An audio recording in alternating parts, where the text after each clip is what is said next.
अली तरीन को मैं बताना चाहता हूँ कि चौधरी साहब किथे हो। पाकिस्तान क्रिकेट बोर्ड में मुल्तान सुल्तान्स को PSL 11 के एडिशन से स्टार्ट होने से पहले पहले बेचने की बातें हो रही हैं। पहुंचो सरकार, अगर आप इंटरेस्टेड हैं मुल्तान सुल्तान्स लेने में। बाय द वे, मुझे आज कोई बता रहा था कि मुल्तान सुल्तान्स की बेस प्राइस होगी 200 करोड़, 2 अरब। भाई साहब, PCB वाले कह रहे हैं माला माल हो रहे हैं, तो क्या ज़रूरत है भाई कुछ सस्ते में सौदा करने की। अब ये सारा घनचक्कर चल क्या रहा है। PCB एक्सपेक्ट नहीं कर रहा था, PCB क्या भाई, कोई भी एक्सपेक्ट नहीं कर रहा था कि हैदराबाद और सियालकोट की जो फ्रेंचाइजीज़ हैं वो इतनी महंगी बिकेंगी। 1.75 अरब एक बिकी हैदराबाद, 1.85 अरब वो बिकी सियालकोट की टीम, यानी कि 175 करोड़ 185 करोड़। वहाँ जिसे कहते हैं सबका ऊपर का सांस ऊपर, नीचे का नीचे, कि वो भैंस की आँख, ये क्या हो गया, ये तो गोले छुट गए। और मैं आपको बताऊं, वो टेक्निकली कोई प्रॉपर ऑक्शनियर होता ना, मैं वसीम भाई को टारगेट नहीं कर रहा, वसीम भाई डिड एन एक्सीलेंट जॉब, ठीक है ना, उनका तो परसोना ही अलग था, लेकिन वसीम भाई प्रॉपर ऑक्शनियर नहीं है। ये कोई IPL शाईपीएल या वो जो बाकी लीग्स में ऑक्शनियर होते हैं ना, जो प्रोफेशनल होते हैं, वो होते हैं ना, वो पोले पोले से ना तड़का लगाते रहते हैं। अरे सर, करोड़ की तो बात है, आपसे अच्छा है 1 करोड़, ये साथ देखें, आपके साथ वाला ही, उसके चेहरे की स्माइल ही 1 करोड़ की है, आपको तो 2 करोड़ की नीलामी ऊपर करनी चाहिए। वो पोले पोले से ना हल्का हल्का सेका लगाते रहते हैं, जैसे कव्वाल, मेजर जो कव्वाल होता है उसके पीछे वो लगे रहते हैं ना, लागल आपने धिंक निकिन धिंक, ये ऑक्शनियर ये काम करते हैं। वो पोले पोले से ना टीमों को ना ज़रा टेस्टर लगाते रहते हैं। सरकार, इधर 8 करोड़ की उन्होंने सीधी बिड मार दी है, आप 2 करोड़ तो ऊपर जाए ना, अरे सर हाफ तो जाए ना, 4 करोड़। वो ये काम करते हैं। ये आपको बताऊं, ये 175 185 से ऊपर की भी गेम जा सकती थी, क्योंकि हैदराबाद वाले ने तो, फवाद साहब, उन्होंने साफ कहा था, उनका मैं तो इस 200-250 करोड़ तक एक्सपेक्ट कर रहा था, ये तो जल्दी मुक गया काम। मैं इसीलिए तो उस बंदे के परसोने का फ़ैन हो गया हूँ, उसकी वाइब का, कि बाबा जी विच कीता ने हैदराबाद। अच्छा, अब ये जो PCB के अंदर खलबली मच गई है कि मुल्तान सुल्तान्स को भी बेचें, उसमें जनाब एक तो ये 2 नई टीम्स की जो प्राइस है, ये जिसे कहते हैं कि अच्छी खासी बिक गई, तो उनको है कि मुल्तान सुल्तान्स भी अच्छी बिक जाएगी। और Multan Sultans I don't think so कि 200 करोड़ की शायद जाए, बट ये जो 175 185 करोड़ है, इसी के आसपास उनकी भी गेम बन सकती है, क्योंकि 180 तक तो वो दूसरे भी गए थे ना, मेरा ख्याल है वो I2C वाले के कौन, 180 तक तो वो भी गए थे।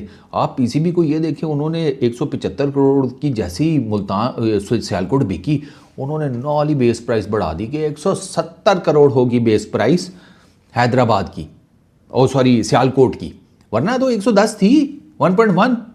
ओ भैंस की आंख, 1.1 किधर 1.7 किधर, उन्होंने कहा पोले से ना ऊपर करो, ऊपर करो। तो जो लास्ट उन्होंने 1.75 पे बिकी थी, लास्ट 1.7 थी, 1.70, उन्होंने कहा 1.70 कर दो base price. I was like कि PCB वालों को चेक करो, वो जनाब उनका तो वो वाला हिसाब था।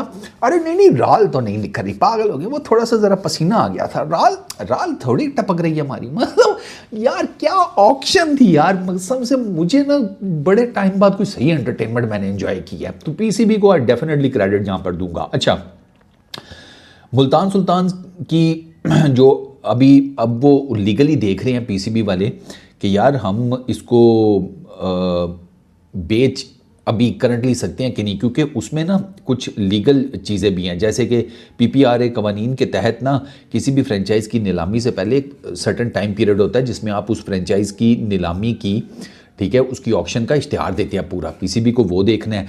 अच्छा, अली तरीन की जो मिल्कियत है वो 31 दिसंबर को एंड हुई है, ठीक है, और तो वो PCB के पास इतना टाइम नहीं था कि वो जो करंट ऑक्शन हुई थी उसमें मुल्तान सुल्तान्स को भी इंजेक्ट करते, एक चीज़ तो ये, ठीक है।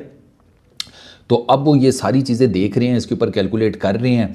अब मोहसिन नकवी साहब को मनाना है, क्योंकि बाकी तो मानने में, सलमान नसीर ने तो ऑक्शन के टाइम ही कहा था सर पोले से लगवा लो मुल्तान सुल्तान्स की बॉडी, यहाँ पे मार्केट बहुत गर्म है, निकल जाएगी बड़े अच्छे में। लेकिन मोहसिन नकवी साहब ने उस टाइम कहा कि नहीं, वो खुद मुल्तान सुल्तान्स को चलाएंगे, मतलब अपनी मैनेजमेंट के साथ जो भी वो सिलेक्ट करेंगे, और उन्होंने कहा कि हम PSL जब 11वां एडिशन एंड होगा उसके बाद मुल्तान सुल्तान्स की नीलामी करेंगे। तो वो उसके लिए फिर वो उन्होंने कोई जैसे कहते हैं केयर टेकर हेड भी रखना था मुल्तान सुल्तान का, वो सारी चीज़ें तो बात की हैं। लेकिन अब लग ऐसे रहा है कि शायद ये मोहसिन नकवी साहब को मना लें कि भाई कर देते हैं नीलामी, अच्छे खासे पैसे मिल जाएंगे।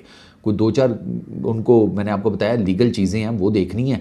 अली तरीन का कॉन्ट्रैक्ट ख़त्म हो गया है, ठीक है, टाइम फ्रेम आपके पास है तो थोड़ा शॉर्ट, क्योंकि 30th को आपने ऑक्शन या ड्राफ्ट्स भी कराने हैं। अब उसमें भी एक प्रॉब्लम है, अभी तक आपने प्लेयर्स का ड्राफ्ट करना है, ऑक्शन करना है, उसकी क्लैरिटी नहीं है। रिटेंशंस के ऊपर अभी तक कोई फाइनल डिसीजन नहीं हुआ, 3 होंगी, 4 होंगी, 5 होंगी, लेकिन मेरा ख्याल है पीसीबी 3 के साथ ही जाएगा, ठीक है। तो अभी वो उससे रिलेटेड भी प्लेयर पर्स वो कितना इंक्रीज़ करना है वो भी अभी तक कुछ नहीं पता। अब 11 तारीख हो गई है, 30 को आपने ड्राफ्ट या ऑक्शन करना है, जो डेट सामने आ रही है। तो मेरा ख्याल है कि पीसीबी को ना जो भी डिसीजन लेने हैं जल्दी ले लें। मुल्तान सुल्तान को अगर आपने बेचना भी है तो फिर फटाफट कर लें, क्योंकि आपके पास टोटल मिला मिलू के 18-19 दिन है, उसमें आपने ये सारा कुछ करना है, तो वो आपके लिए जिसे कहते हैं ना प्रॉब्लम होगा। अब लेट्स सी, ये फ्रेंचाइज जो महंगी बिक रही हैं यार, इसमें डर भी लोगों को लगा हुआ है। वो शॉन ग्रुप ने लिया था मुल्तान सुल्तान 2018 में, साल बाद ही उन्होंने हाथ खड़े कर दिए कि भाई जी साढ़े को नहीं चलती। वो फिर उसके बाद अली तरीन ने वो फ्रेंचाइज़ ख़रीद ली थी। अली तरीन का भी फाइनेंशियल इश्यूज़ का बना, लेकिन वो जैसे तैसे करके चलाता रहा। और उसने जिसी सीधी सी बात है, उसने मुल्तान सुल्तान को एक जिसे कहते हैं तगड़ी फ्रेंचाइज़ के तौर पर खड़ा किया है। अब मुल्तान सुल्तान के पास बेनिफिट्स क्या है सर? पुरानी फ्रेंचाइज़ है, इस्टेब्लिश्ड फ्रेंचाइज़ है, 8 पीएसएल के सीजन्स खेल चुकी है, 2021 में वो जीते हैं, 2-3 वो फाइनल खेल चुके हैं। तो मुल्तान सुल्तान एक तगड़ी फ्रेंचाइज़ है, बिकेगी चंगी।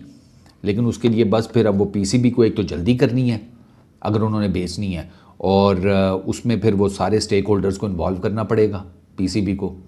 ज़ाहिर सी बात है अली तरीन भी डेफिनेटली होगा, क्योंकि अली तरीन मुल्तान सुल्तान को टारगेट कर रहे हैं। लेकिन अली तरीन 105-6 करोड़ और प्लस वो जो ऊपर का खाता था मिला मिलू के 135-30-35 करोड़ का जो अली तरीन का प्रॉब्लम बन रहा था, तो वो एक तरफ। अब अली तरीन क्या जाएगा 180-85 करोड़ की फ्रेंचाइज लेने? वो भी एक सवाल है, ये भी एक क्वेश्चन तो है कि अली तरीन पहले तो इस फाइनेंशियल सिस्टम के अगेंस्ट था ना, कि यार इसमें बचत कुछ नहीं हो पा रही मुझे। लेकिन अब अगर अली तरीन इतनी महंगी फ्रेंचाइज लेता तो अली तरीन उसको मैनेज कैसे करेगा, ये भी तो सवाल है। क्योंकि कम पैसों के ऊपर आपने रोला डाला हुआ था कि भाई बचत कुछ नहीं है, तो यहाँ तो उससे भी ज़्यादा पैसे हैं। तो ये अभी मेरा ख्याल है कि पीसीबी को ना इन सारी चीज़ों को देखना होगा। मैं तो पीसीबी को ये मशवरा दूंगा कि यार बहुत ही ना गर्म करके खाने वाला काम ना करना, मुंह ना सड़ जाए।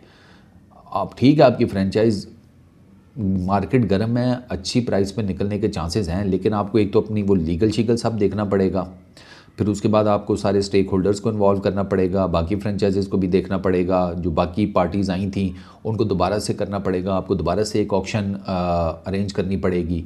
तो ये सारी चीज़ें भी हैं ना, और टाइम कम है, मैंने आपको बताया 18-19 दिन है। तो अब लेट्स सी पीसीबी क्या डिसाइड करता है। फाइनल डिसीजन तो मोहसिन नकवी साहब ने लेना है, और वो तो मुल्तान सुल्तान को खुद चलाने के फेवर में थे। लेकिन अभी जो रीसेंट डेवलपमेंट्स हुई हैं उससे लग ऐसे रहा है कि शायद मोहसिन नकवी साहब मान जाएंगे कि ठीक है कटोस इसको भी बेचते हैं। अब कितने की निकलती है वो देखो, और अगर 200 करोड़ की बेस प्राइस है, आई डोंट नो कोई लेता है या नहीं लेता, लेकिन यू नेवर नो, हो सकता है कोई ले भी ले। 180 तक की तो बोली लग गई थी, 185 में तो एक निकल गई है। तो जो लोकल इन्वेस्टर्स हैं वो मैक्स कितना जाते हैं? वो मैक्स गए थे 140-50, 140-50 उनकी मैक्स रीच जो है ना वो इतनी है, वो इससे ऊपर नहीं जाएंगे। अगर जाना होता तो वो इन दोनों में से किसी एक को लेना चुके होते। तो ये सारी चीज़ें जो है ना अभी पीसीबी को देखनी है। इस वीडियो में इतना ही, देखते हैं मुल्तान सुल्तान कब बिकता है, कितने में बिकता है।